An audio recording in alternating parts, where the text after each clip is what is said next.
Orange people do you see, guys? Here at the Pacific Science Center, 95, so I see one orange. Mom Katie LG is teaching her little kids a big lesson. That means that there's quite a few people that are sick. She's using this light-up immunization exhibit to explain why 4-year-old Lachlan soon needs to get his school vaccines.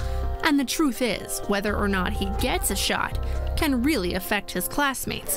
It's called herd immunity. So when we get our vaccinations, we can help keep other people healthy. Now, herd immunity is a scientific term, but it has real-world implications in classrooms where diseases can spread quickly. It's the percentage of people in a community who must have certain vaccines in order to shield the people who aren't vaccinated from getting sick. It is about being a good bacterial citizen. You make this choice not just for yourself, but for the other people around you to keep them healthy. Every disease, like mumps, measles, and whooping cough, has its own herd immunity safe zone, ranging from 74 to 94%. The lower the percentage of students who've had their vaccinations, the higher the risk the disease will spread to more people in the event of an outbreak. Serious illness, long-term side effects, and in some cases, death. Now, to prevent that from happening, Washington state officials set a goal for schools to have 95% of their kindergarten students completing all immunizations. At that completion rate, public health experts feel confident that they can minimize the spread of the disease to others. But a King 5 analysis of Department of Health data spanning back 20 years found that statewide, we've never reached that goal. Only 258 schools in the whole state reported reaching or exceeding the state's 95% target. For perspective, more than 1,400 schools reported data last year. Department of Health officials say the annual vaccination rates don't tell the whole story.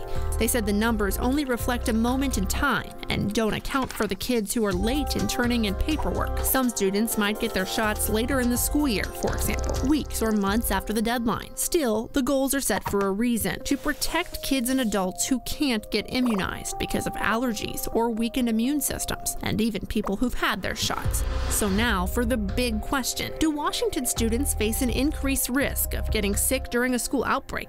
Here's the good news: more kindergarten students get their shots than students who don't, but there are some schools far below the herd immunity safe zones for some diseases. Public health officials say their data alone can't calculate how urgent or accurate the risk is, but they're always concerned when they notice large numbers of unimmunized students clustered together in school settings. It's why the Pacific Science Center is trying to reach people through this exhibit, to spread the word that we all have a responsibility to protect one another from an outbreak, even 4-year-old Lachlan. Now, every year, Washington state sees small and localized outbreaks of whooping cough and larger outbreaks every 3 to 5 years.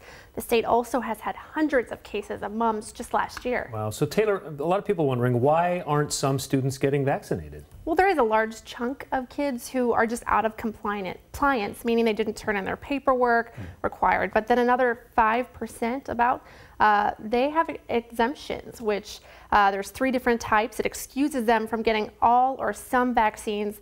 Personal, religious, related, and medical are the different kinds of reasons that they can claim an exemption for. And as you can see by the graph that we've made with the help of Revel Consulting and our partners at Microsoft, personal exemptions are the most common. A doctor does have to sign off on the form, but personal exemptions can really include anything. And Washington is one of just 18 states that allows exemptions for philosophical reasons. The states in red here on the map, California, Mississippi, and West Virginia, have all banned non-medical exemptions. We have a much deeper dive right now on king5.com. You can actually search immunization rates in your child's districts. Just go online and take a look and take some time to explore. All right, Taylor, thank you. Thanks, Taylor.